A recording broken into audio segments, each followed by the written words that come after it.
Praise lord.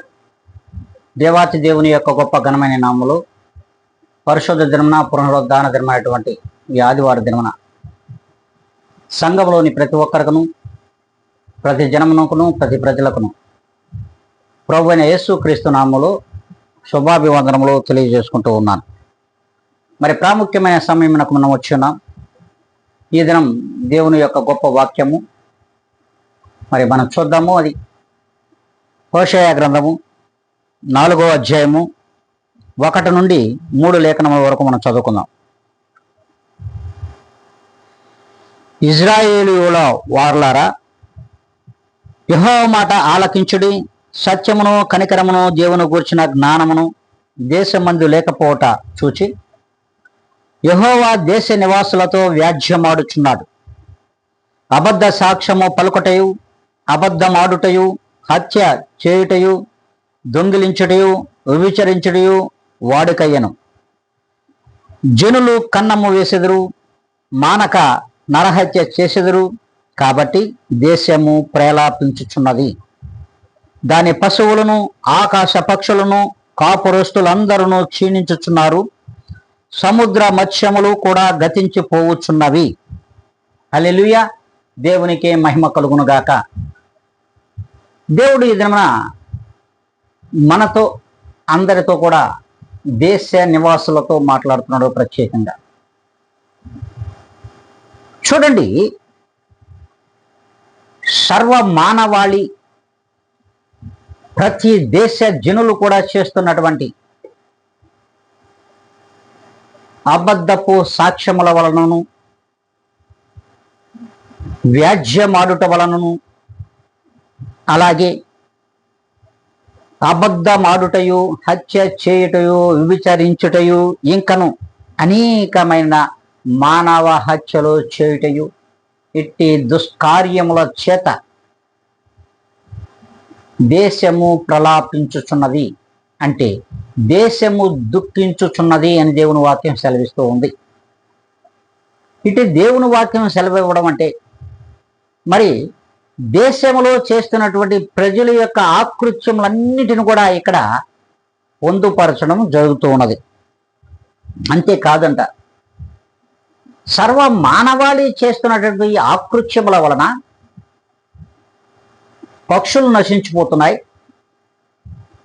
సముద్ర జలరాశులు కూడా నశించిపోతూ ఉన్నాయి. ఇదంతా ఒక ఎత్తు అయితే దేశము దుఃఖిస్తూ ఉందన్నది, దేశము దుఃఖించుచున్నది, ఏడుస్తుందని వాక్యము సెలవిస్తూ ఉంది. చూడండి, మరి దేశ నివాసులందరూ కూడా సర్వమానవాళి, విశ్వాసులైతేనేమి, అవిశ్వాసులైతేనేమి, వేషధారులైతేనేమి, ప్రపంచంలో ఉన్న నలుమూలలు ఉన్నటువంటి జనులైతేనేమి, దేశ నివాసులందరూ చేస్తున్నటువంటి దుర్మార్గపు క్రియల వలనను, దుశ్చర్యల వలనను,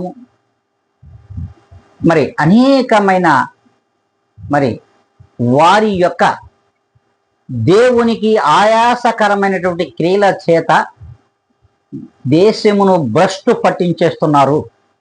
అందువలన దేశము దుఃఖించవలసిన సమయము ఆసన్నమైనదని దేవుని వాక్యము ద్వారా స్పష్టంగా ఈ దినమున తెలియజేస్తూ ఉన్నాడు. దేశము ప్రలాపించుచున్నది అని వాక్యం సెలవిస్తుంది. చూడండి, అందుకే ప్రభు అయిన క్రీస్తు యేసు వారు స్పష్టంగా తన లేఖనముల ద్వారా మనకు తెలియజేస్తున్నారు. మత్తయి శుభవార్త 5వ అధ్యాయము 25, 26 లేఖనములను మనం చూసినట్లయితే స్పష్టంగా దేవుడు నీవు ఎలా సమాధాన పడాలో దేవునితో తెలియజేస్తున్నాడు. చూద్దాము. నీవు ప్రతివాదితో త్రోవలో నడుచుచుండగానే త్వరగా వానితో సమాధాన పడుము. లేని ఎడల ఒకవేళ నీ ప్రతివాది నిన్ను న్యాయాధిపతికి అప్పగించును, న్యాయాధిపతి నిన్ను బంట్రౌతుకు అప్పగించును, అచ్చట నీవు శరసాలలో వేయబడుదువు. కడపటి కాసు చెల్లించు వరకు నీవు వెళ్ళుపట్టుకు రానేరవని నీతో నిశ్చయముగా చెప్పుచున్నాను అని యేసుక్రీస్తు వారు చెప్పుచున్నారు. మరి ఎవరితో మనము సమాధాన పడాలి? ప్రతివాది ఎక్కడ? ఎవరు ఇక్కడ? ప్రభు అయిన యేసుక్రీస్తు వారు. ఆయనతో మనం సమాధాన పడగలిగితే, సమాధాన పడడం అంటే ఈ దేశంలోని నలుమూలల జనులు చేస్తున్నటువంటి ఆకృత్యములన్నిటినీ విడిచిపెట్టి దేవునితో నువ్వు సమాధాన పడగలిగినట్లయితే నిన్ను దేవుడు న్యాయాధిపతికి అప్పగించడు. అంతేకాకుండా నిన్ను బంట్రౌతుకు అప్పగించడు ఆ న్యాయాధిపతి అయిన దేవుడు. అప్పుడు ఈ బంట్రౌతు నిన్ను శరసాలలో కూడా వేయడు. ఇప్పుడు నువ్వు ప్రతివాదితో నువ్వు కాంప్రమైజ్ కాకపోతే, సమాధాన పడకపోతే ఖచ్చితంగా నీకు జైలు జీవితం అంటే పాతాళంలోకి నిన్ను నెట్టివేస్తాడు. ప్రభువుల వారు వచ్చు వరకు కూడా నువ్వు అక్కడే ఉంటావు. నీ కడపటి కాసు అంటే చివరి ప్రాణము వరకు కూడా నీవు పాతాళంలోనికి, ఆ శరసాలలోనికి చేర్చబడతావు. అక్కడ పురుగు చావదు, అగ్ని ఆరదు. నీ పరిస్థితి అంతే అని దేవుడు స్పష్టంగా తెలియజేస్తున్నాడు. మరి నీ ప్రతివాదైనటువంటి ఈ యొక్క యాత్రలో సర్వ మానవాళి కూడా ఈ భూమి మీద యాత్రికులుగా జీవిస్తున్నామనే విషయాన్ని మనం మర్చిపోతున్నాం. ఈ యాత్రికమైనటువంటి యాత్రా జీవితంలో సర్వ మానవాళి కూడా ఎవరితో సమాధాన పడాలి అంటే ప్రభువైన యేసుక్రీస్తుతో మాత్రమే. దేవునితో నువ్వు సమాధాన పడగలిగినట్లయితే నీవు, నీ కుటుంబము ఏడవదు, ప్రలాపించదు. అంతేకాకుండా నిన్ను బట్టి సర్వజనులు చేస్తున్నటువంటి ఆ ఆకృత్యములన్నిటిని బట్టి దేశము కూడా ప్రలాపించదు, అంటే దుఃఖించదు. దేవుడు స్పష్టంగా తెలియజేస్తున్నాడు. మరి చూడండి, మనం ఏ రీతిగా ఉన్నాం? మనం సమాధాన పడే స్థితిలో ఉన్నామా? దేవునితో సమాధాన పడగలిగినటువంటి స్థితిలో మనము ఉన్నామా అని సార్వత్రిక సంఘములతోనే కాదు, సర్వ దేశ ప్రజలతో కూడా దేవుడు ఈ దినంలో మాట్లాడుతూ ఉన్నాడు. దేశ ప్రజలతో మాట్లాడుతూ ఉన్నాడు. ప్రపంచంలోని దేశములందరి ప్రజలతో కూడా దేవుడు మాట్లాడే మాట స్పష్టంగా తెలియజేస్తున్నాడు. సర్వ మానవాళి చేస్తున్నటువంటి దౌర్జన్య కాండను బట్టి, అన్యాయములను బట్టి, వారు చేస్తున్న వ్యభిచారమును బట్టి, దుర్మార్గపు క్రియలను బట్టి, హత్యలు గావించడమును బట్టి, అలాగే దోచుకోవడాన్ని బట్టి, చూడండి, అన్యాయపు సాక్ష్యములు చెప్పడమును బట్టి కూడా దేశము మీద దేవుడు కన్నెర్ర చేస్తూ ఉన్నాడు. కన్నెర్ర చేయడమే కాకుండా వీరి చేసిన అన్ని ఆకృత్యముల బట్టి దేశము ఒకనాడు ఏడవలసిన పరిస్థితి ఏర్పడుతుంది, దుఃఖించవలసిన పరిస్థితి ఆసన్నమవుతుందని దేవుడు వాక్యం స్పష్టంగా సెలవిస్తుంది. అంతేకాదంట, చూడండి, ఒకనాడు అనగా ఆది కాండంలో మరి 19వ అధ్యాయము 13వ లేఖనములో మనకు స్పష్టంగా దేవుడు ఒక మాట మాతో మాట్లాడుతున్నాడు. చూద్దామా? చూడండి,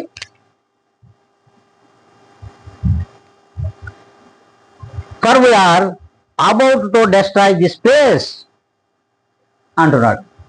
మేము ఈ చోటును నాశనము చేయవచ్చితిమి.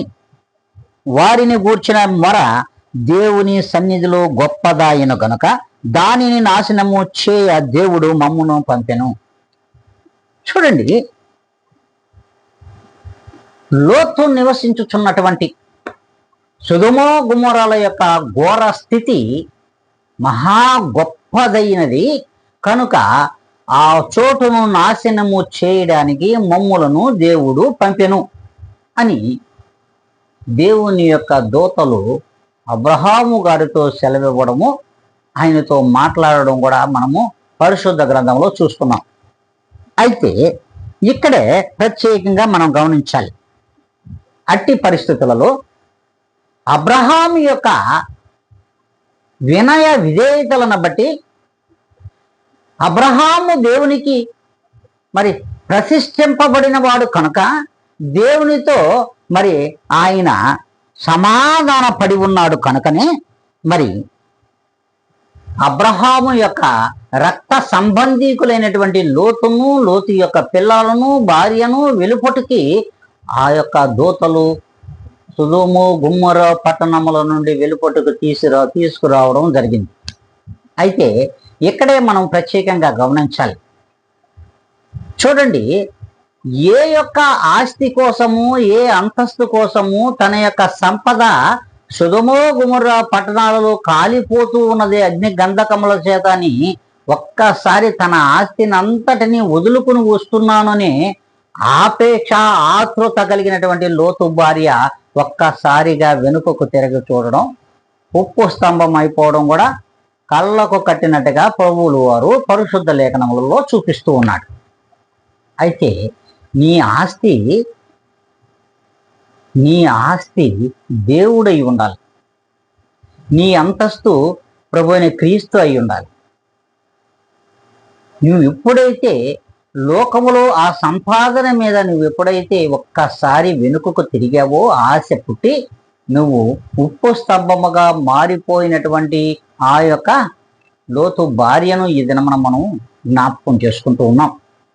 అయితే అబ్రహాము గారితో మాట్లాడి వెళ్ళినటువంటి ఆ దూతల ప్రకారంగా దేవుడు నిలిచినటువంటి ఆ స్థలమునకు చూడండి, అది కూడా పరిశుద్ధ లేఖనములలో మనం స్పష్టంగా సెలవిస్తూ ఉన్నాడు.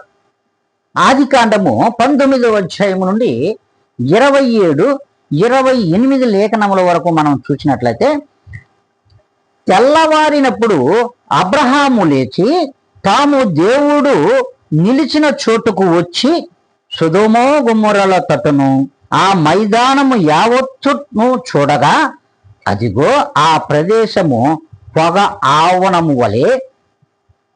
పొగవలే మరి లేచుట మరి అబ్రహాము చూశాడు.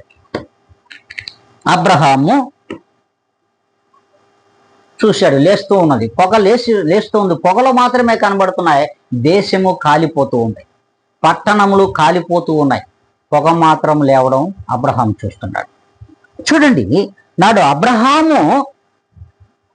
అబ్రహామును దేవుడు జ్ఞాపకం చేసుకున్నాడు కనుకనే తన రక్త సంబంధీకులైనటువంటి లోతును, తన పిల్లలను, తన భార్యను వెలుపటకు తీసుకురావడం జరిగింది. అయితే తీసుకొచ్చినటువంటి ఆ దూతలు వారి యొక్క మాట విననొల్లనటువంటి లోతు భార్య ఉప్పు స్తంభముగా మారిపోవడం కూడా మనము పరిశుద్ధ గ్రంథంలో స్పష్టంగా చూస్తున్నాం. అయితే ఇక్కడే ప్రత్యేకంగా మనం గమనించాలి, అబ్రహాము యొక్క సమర్పణ కలిగిన జీవితం, అంటే సమర్పణ కలిగినటువంటి జీవితమునకు అబ్రహాము సాదృశ్యమై ఉన్నాడు కనుకనే మరి అబ్రహాము యొక్క రక్త సంబంధీకులు అక్కడ రక్షింపబడ్డారు. మరి ఇక్కడ నీ పరిస్థితి ఏమిటి? మన పరిస్థితి ఏమిటి? సర్వ మానవాళి యొక్క పరిస్థితి ఏమిటి? మనము దేవునితో సమర్పణ కలిగినటువంటి జీవితాన్ని జీవిస్తున్నామా? దేవునితో ఏనాడైనా మనం సమాధాన పడుతున్నామో ఒక్కసారి ఆత్మ పరిశీలన చేసుకోవాలి. ఒకసారి ఆత్మ పరిశీలన చేసుకోవాల్సిన అవసరము ఆసన్నమైందని దేవుడు ఈ దినమున తెలియజేస్తున్నాడు. అంతేకాదు, నీ హృదయమును నువ్వు పరిశీలించుకో. నీ యొక్క సమర్పణ కలిగినటువంటి జీవితం ఎక్కడ? దేవునితో ఎంత మాత్రము సమాధాన పడుతున్నావు అనే విషయాన్ని కూడా మనము పరిశీలించుకోవాల్సిన అవసరం ఉంది. అంతేకాదంట, ప్రియమైన విశ్వాసులారా, ప్రియమైన దేవుని బిడ్డలారా, ప్రియమైన దేశ జనాంగమా, దేశ ప్రజలారా, దేవుడు స్పష్టంగా మనతో మాట్లాడుతున్నాడు. అందుకే ఇర్మియాతో దేవుడే సెలవిస్తూ ఉన్నాడు. చూడండి, ఆయన అంటాడు, ఒక అధ్యాయంలో ఇర్మియాతో మాట్లాడుతున్నాడు. నీతి తప్పిన దేశము నగరులను నిర్మించగలదా?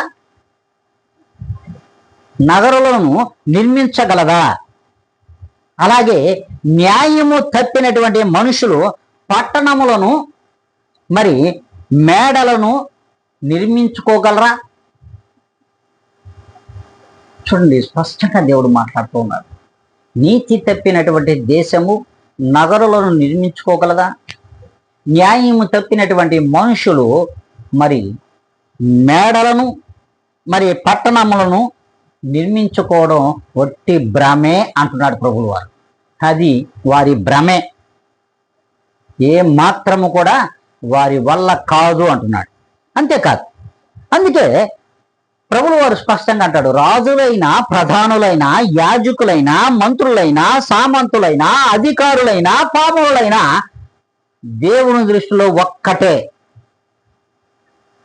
నువ్వు ఎంత సంపాదించావు అనేది కాదు ముఖ్యం, నీ యొక్క జీవితం దేవునిలో సమర్పణ కలిగిన జీవితం కలిగి ఉన్నావా?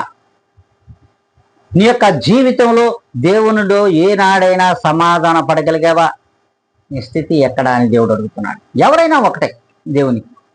అందుకే ప్రభువు వారు స్పష్టంగా ఈ దినమున మాట్లాడుతున్నాడు. చూడండి,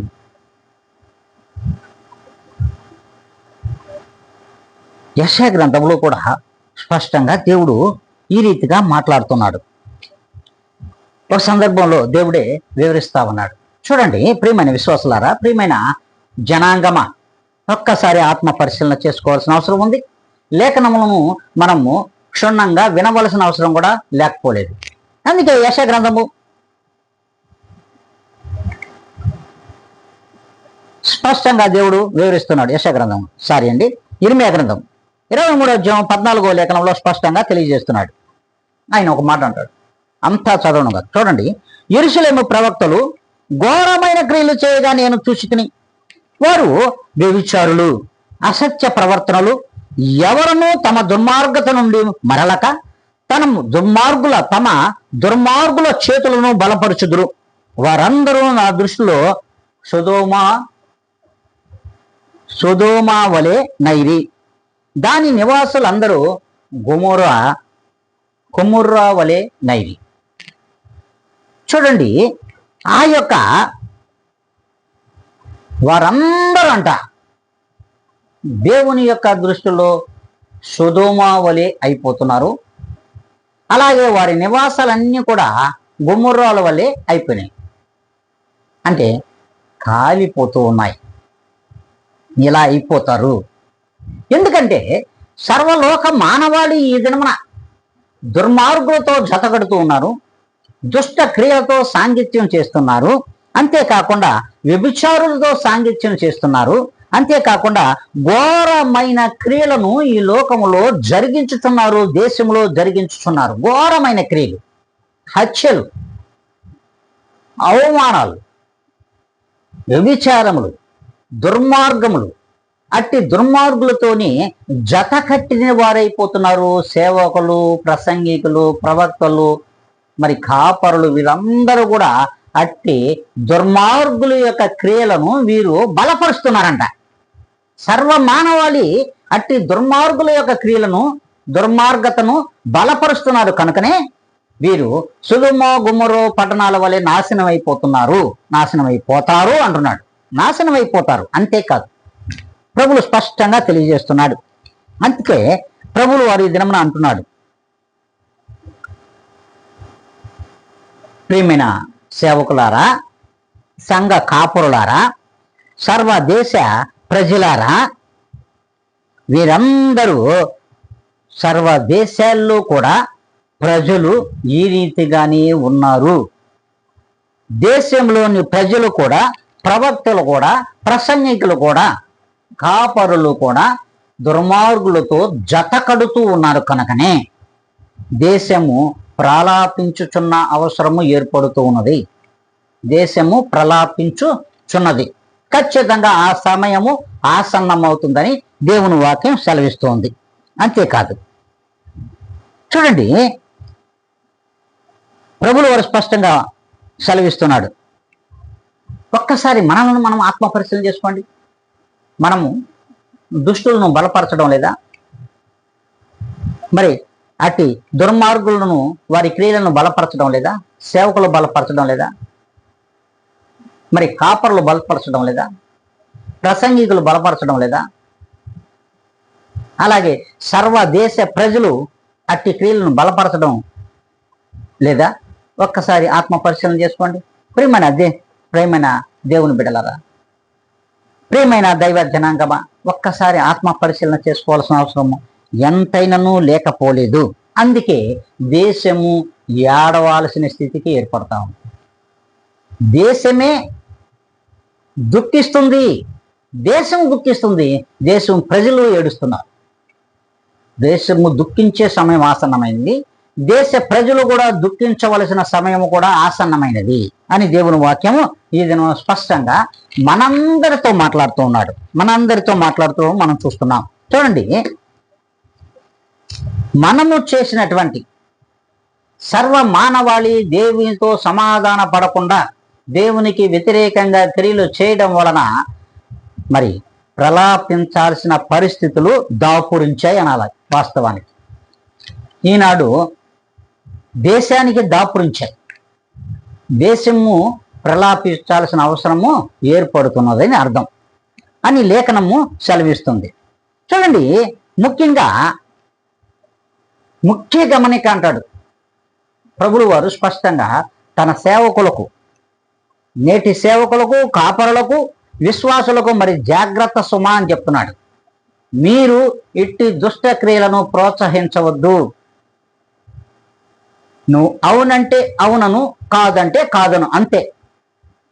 నేటి దుష్ట క్రియలను మీరు ఎలాంటి పరిస్థితుల్లో కూడా నేటి కాపరులైతేమి, సేవకులైతేమి, నేటి ప్రసంగికులైతే, అంతర్జాతీయ ప్రసంగికులైతేనేమి, విశ్వాసులైతేమి ఇట్టి వాటి నుండి దూరముగా జరుగు, జాగ్రత్త సుమా అని దేవుడు సెలవిస్తూ ఉన్నాడు. అంతేకాదు, చూడండి, ప్రత్యేకంగా చూడండి, ఇట్టి ప్రజలను బట్టి హిజ్కియా ఒకనాడు ప్రార్థన చేశాడు. హిజ్కియా కూడా ఒకనాడు ప్రార్థన చేశాడు. ప్రజల కొరకు, దేశం కొరకు ప్రార్థన చేస్తే, ఆయన ప్రార్థన చేస్తూ అడుగుతాడు ప్రభువు వారు, ప్రభువా, కెరూబుల మీద నివసించు దేవా, భూమి ఆకాశములను కలుగజేసిన అద్వితీయ దేవా, ఈ లోకమందున్న సకల రాజ్యములకు దేవుడు అయి ఉన్నావు. హల్లెలూయా, దేవునికి మహిమ కలుగును గాక. ఈ భూమి మీద ఉన్నటువంటి సకల రాజ్యములకు నీవు దేవుడు అయి ఉన్నావు. సైన్యముల అధిపతి యొక్క దేవా, చెవియొగ్గి ఆలకించుము, కన్నులు దృష్టించుము.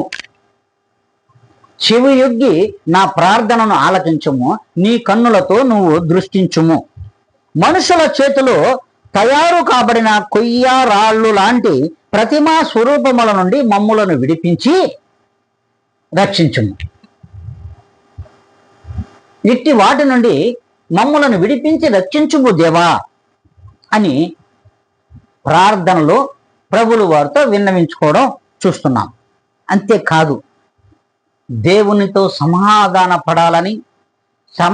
పరచాలని దేశమును ప్రజలను బట్టి ఎంతో ప్రార్థన చేశాడు.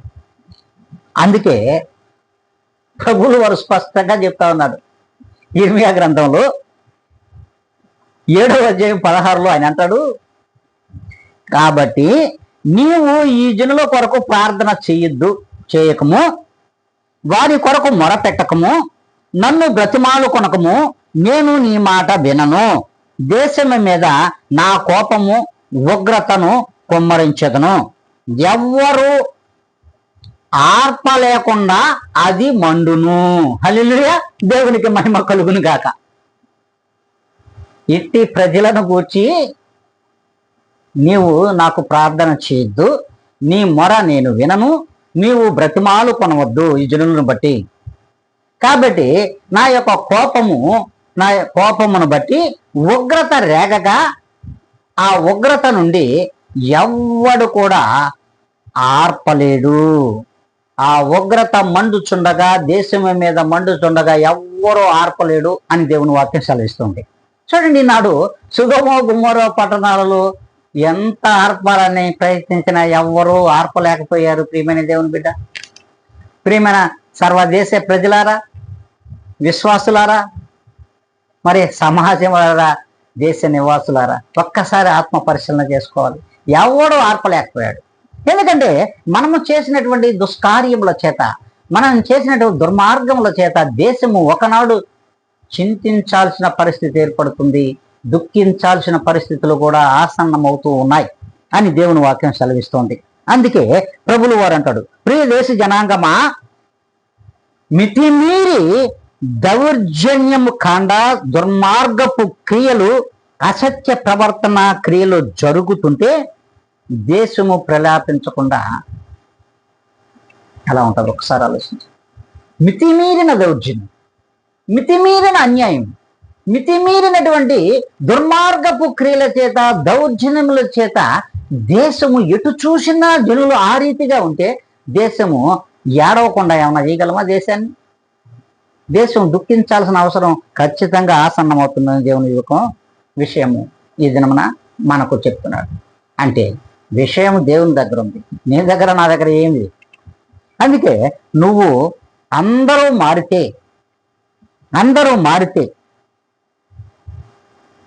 మార్పు వచ్చినట్లయితే దేవునితో అందరము కూడా సమాధాన పడగలం. సమాధాన పడినటువంటి మనలను బట్టి దేవుడు ఖచ్చితంగా ఇటు దుఃఖం నుండి దేశానికి విడుదల దయచేస్తాడు. మరి అలా లేవు. ఎలా ఉన్నామంటే మన మితిమీరినటువంటి క్రియల వలన మారాం చేస్తున్నాం, గర్వంతో ప్రవర్తిస్తూ ఉన్నాం. అందుకే పరిశుద్ధ గ్రంథము సెలవిస్తూ ఉంది. మత్తయి శుభవార్త 24:15 స్పష్టంగా దేవుడే మాట్లాడుతున్నాడు. కాబట్టి ప్రవక్త అయిన దానియేలు ద్వారా చెప్పబడినటువంటి నాశనకరమైన హేయమైన వస్తువు పరిశుద్ధ స్థలమందు నిలుచుట మీరు చూడగాని చదువువాడు గ్రహించునుగాక. హల్లెలూయా, ఆమేన్, ఆమేన్. చూడండి, అవును, పరిశుద్ధ స్థలములలో హేయమైన వస్తువులు అంటే అందరికి తెలిసినవే. సృష్టికర్తను విడిచి సృష్టమును తీసుకువెళ్ళి ఆయా మందిరములలో ప్రతిష్ఠించడం వలన, ఆ మందిరములలో పెట్టడం వల్ల ఈ దేవునికి హేయమైనవి కనుకనే అట్టి ప్రతిమా స్వరూపములను తీసుకెళ్ళి అక్కడ పెట్టడం వలన దేవునికి కోపము, ఉగ్రత రేగుతూ ఉన్నది. రేగడం వలనని అనేకమైన తెగుళ్ళు కూడా ఈ లోకం మీదకు విపరీతముగా వస్తూ ఉన్నాయి. అందుకే సర్వ మానవాళి రోధించవలసిన పరిస్థితి, దుఃఖించవలసిన పరిస్థితులు ఏర్పడుతున్నాయి. దేశమే ఏడుస్తుంది ఒకనాడు అని దేవుని వాక్యం సెలవిస్తుంది. అంతేకాదు, ఇది కూడా దానియేలు గ్రంథంలో కూడా ఎప్పుడో చూపించాడు. ఈ రీతిగా రాబో దినములలో గర్వము పెట్టేగిపోయి అధికమైన మారాము చేయడం వల్ల పరిశుద్ధ స్థలములలో ఏమైనా వస్తువులు నిలుచుట చూస్తావు అని దేవుని వాక్యం సెలవిస్తుంది. అది దానియేలు గ్రంథంలో 3:29 చూసినట్లయితే, మీరు చూసుకున్నట్లయితే మీకు అర్థమవుతుంది. అందుకే ఇందులో ఏ మాత్రము సందేహము వలదు. ఇప్పుడు ఏ మాత్రము కూడా సందేహం వలదు అని దేవుని వాక్యం సెలవిస్తుంది. అంతేకాదు, దేవుని గాఢంగా నమ్మి జీవిస్తున్న, దేవునిని ఎంతో గాఢంగా నమ్మారు. చూడండి, ఇక్కడే అర్థమవుతుంది. దేవుని ఎంతో గాఢంగా నమ్మినటువంటి షడ్రక్, మెషక్, అబేద్నెగో, దానియేలును కూడా మనం చూస్తున్నాం. అట్టి షడ్రక్, మెషక్, అబేద్నెగోల యొక్క నమ్మకము, గాఢమైనటువంటి నమ్మకము, దేవుని మీద ఉన్న దేవునితో సమాధానపడినటువంటి జీవితాన్ని నెమర వేసుకోలేక ఓర్చుకోలేని అసూయ కలిగినటువంటి సృష్టమును పూజించు జనులు ఆనాడు రాజును ప్రేరేపించి అగ్నిగుండంలో ఈ ముగ్గురిని వేయించారు. అయితే చూడండి, సృష్టికర్త అయిన దేవుడు వారి మధ్యలో వారికి కనీసం కాలినటువంటి వాసన కూడా లేకుండా వెలుపుటకు నడిపించినటువంటి దేవుడిని చూస్తున్నాం. అదే సృష్టమును పూజించి వీరి మీద వ్యతిరేక క్రియలతో రాజును ప్రేరేపించి అగ్నిగుండంలో వేసిన వారి యొక్క కుటుంబంలో పెంట కుప్పగా మారిపోయాయి. వారి నివాస స్థలములు పెంట కుప్పగా మారిపోయినాయి. వారు మరి తుత్తునీయులుగా వారి యొక్క శరీర దేహములు పొడిగా రాల్చబడ్డాయి, అగ్నిగుండంలోకి బూడిదైపోయినారు. అంతేకాదు, దానియేలుని సింహాల బోనులో వేసినటువంటి ప్రేరేపించినటువంటి ఆ యొక్క ప్రతిమా స్వరూపములను పూజించుచున్న వారి యొక్క క్రియలను బట్టి రాజును ప్రేరేపించగా సింహాల బొమ్మలు వేసినటువంటి దానియేలును కూడా ఒక్కసారి మనం ఆత్మ పరిశీలన చేసుకొని ఆయనను కూడా ఒక్కసారి మనము క్షుణ్ణంగా చదువుకోవాలి. చూడండి, దానియేలును రక్షించినటువంటి దేవుడు ఆ దానియేలుకు వ్యతిరేకంగా సాక్ష్యం ఇచ్చినటువంటి ప్రతిమ స్వరూపములను సృష్టమును పూజించిన వారి యొక్క బ్రతుకులు ఏమైపోయారంటే వారి యొక్క దేహములు తుత్తినీయులుగా అయిపోయినాయి. పొడి పొడిగా సింహములు రాల్చివేశాయి, తినేశాయి. అంతేకాదు వారి నివాస స్థలములు పెంట కుప్పలుగా నేటికి మారిపోయిన దేవుని వాక్యం సెలవిస్తోంది. అంతేకాదు చూడండి, దేవుడే స్పష్టంగా తెలియజేస్తున్నాడు. మరి ఎవరు సృష్టికర్తను అలక్ష్యము చేసినా, సృష్టికర్త అయిన దేవుడికి క్రీస్తు యేసును ఎవరు అలక్ష్యము చేసినా సరే, అలక్ష్యము చేసినా కూడా అదే రీతిగా దేశమైనను కుటుంబములైనను జనులైనను ఆ రీతిగానే వారి యొక్క నివాస స్థలములతో పాటుగా పెంట కుప్పగా మారిపోతాయి. వారు ప్రలాపించవలసిన అవసరం ఏర్పడుతూ ఉన్నదని దేవుని వాక్యం సెలవిస్తుంది. అంతేకాదు చూడండి, మీరు ఒక విషయం చూడాలి. ఒకనాడు సృష్టికర్తను వ్యతిరేకించినటువంటి, అది కూడా సంఖ్యాకాండంలో మీరు చదువుకుంటే మీకు అర్థమవుతుంది. 16వ అధ్యాయం 29, 30 లేఖనములను కనుక క్షుణ్ణంగా మీరు చదువుకుంటే అర్థమవుతుంది. చూడండి, ఒకనాడు సృష్టికర్త అయినటువంటి దేవుని మరి వ్యతిరేకించారు. ఆయనను అలక్ష్యం చేయడం వలన కోరాహు, దాతాను, అబీరాముల యొక్క కుటుంబములు సభ్యులు కుటుంబములుగా ఏ మానవునికి రానటువంటి మరణమును చవి చూశారు. భూమి నెర్రి విడిచి కప్పబడడం కూడా మనం చూస్తున్నాం పరిశుద్ధ గ్రంథములో. చూడండి, మరి ఈనాడు సృష్టికర్తను ఎవరైతే విడనాడి, సృష్టికర్తను ఎవరైతే అపహాస్యము చేస్తున్నారో వారి పరిస్థితులు కూడా, ఆ దేశ పరిస్థితులు కూడా ఈనాడు మరి ప్రలాపించవలసిన సమయంలో ఆసన్నమవుతూ ఉన్నాయి. దేవుని వాక్యం స్పష్టంగా సెలవిస్తుంది. చివరగా దేవుడు అంటాడు, చూడండి ఒక మాట, హోషేయ గ్రంథము 4వ అధ్యాయము 4వ లేఖనం, ఒకడు మరి ఒకనితో వాదించిన ప్రయోజనం లేదు, ఒకరిని గద్దించిన కార్యము జరగకపోను, నీ జనులు యాజకునితో జగడమాడు వారిని పోలి ఉన్నారు. కాబట్టి పగలు నీవు కూలుదువు, రాత్రి నీతో కూడా ప్రవక్తలను కూలుదురు, నీ తల్లిని నేను నాశనము చేతును. స్పష్టంగా దేవుడు సెలవిచ్చేశాడు. చూడండి, ఎవరు ఒకరు మరి ఒకరితో జగడమాడినా వాదనలో పెట్టుకున్నా అసలు ప్రయోజనం లేదు. ఈ కాలంలో, ఈ దినములలో ఇలాంటి పరిస్థితులు వ్యర్థమని దేవుని వాక్యం సెలవిస్తుంది. అంతేకాదు, ఒకడు మరి ఒకడిని గద్దించినా కూడా దేవుడు కార్యము జరిగించడు. అందుకే నీ జనులు యాజకునితో వ్యాజ్యం ఆడుతూ ఉన్నారు. ప్రధాన యాజకుడైన క్రీస్తు యేసుతో వ్యాజ్యం ఆడుతున్నది ఈ దినమున దేశంలోని ప్రజలందరూ కూడా అట్టి సృష్టికర్త అయినటువంటి దేవునితో, క్రీస్తు యేసుతో వ్యాజ్యం ఆడుతున్నారు. ఆయనే ప్రధాన యాజకుడు. ఇటు యాజ్యం ఆడుతున్నటువంటి ఈ జనులందరినీ ప్రభు ఏమంటున్నాడో తెలుసా? ఏమంటున్నాడో వినండి. పగలు నీవు కూలిపోతావు అంటే నువ్వు పోతావని అర్థం.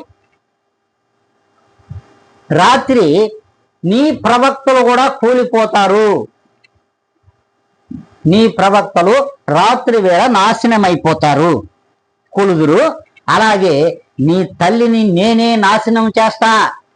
నీ తల్లి అంటే ఈ దేశాన్ని నేనే నాశనం చేస్తానని సృష్టికర్త అంటున్నాడు. హల్లెలూయా, దేవునికి మహిమ కలుగును గాక. నీ దేశమును కూడా నేనే నాశనం చేస్తాను, విడిచిపెట్టను అని దేవుని వాక్యం సెలవిస్తూ ఉంది. చూడండి, అంతేకాదు ఈ దినం కలిమి కలిగిన కొలది విపరీతమైనటువంటి కార్యముల చేత, దుష్కార్యముల చేత, దుర్మార్గముల చేత, దుష్టత్వము చేత మరి అనేకమైన వ్యర్థమైన ప్రేలాపనల చేత ఈనాడు దేశము అట్టుడికి పోతూ ఉన్నది. దేశంలోని ప్రజలు అనేక విధములుగా దౌర్జన్యమైన క్రియల చేత ఈ దినమున దేశంలో సంచారము చేయుచున్నారు. హత్యలు చేస్తున్నారు, దొంగతనాలు చేస్తున్నారు, దోపిడీలు చేస్తున్నారు. ఇవన్నీ కూడా ప్రభువుకు వ్యతిరేకమైన క్రియలే. వ్యభిచారం చేస్తున్నారు, నరహత్య చేస్తున్నారు. ఎక్కడ చూసినా కూడా మరి అనేకమైనటువంటి దౌర్జన్యం క్రియలు జరుగుచున్నాయి. కనుకని ప్రభువు వారు అంటున్నాడు, ఈ అధిక పాపము చేయడం వలన ఈ దేశము ప్రలాపించకుండా ఉండదు. ఈ దేశము ఒకనాడు ప్రలాపించవలసిన అవసరము ఏర్పడుతూ ఉన్నది, దుఃఖించవలసిన అవసరం ఏర్పడుతూ ఉన్నదని దేవుని వాక్యము సెలవిచ్చుచుండగా మనము ఇంకనూ మారకపోతే, దేవునితో సమాధాన పడకపోతే మనము సర్వ మానవాళి మరియు సర్వ ప్రపంచములోని దేశములు కూడా దుఃఖించవలసిన మరి అవసరము ఏర్పడుతుందని దేవుని వాక్యం స్పష్టంగా సెలవిస్తున్నది. మరి ఇట్టి ప్రలాపించవలసిన పరిస్థితులు మన దేశమునకు రాకుండును గాక. ఆమెన్. హల్లెలూయా. దేవునికే మహిమ కలుగును గాక.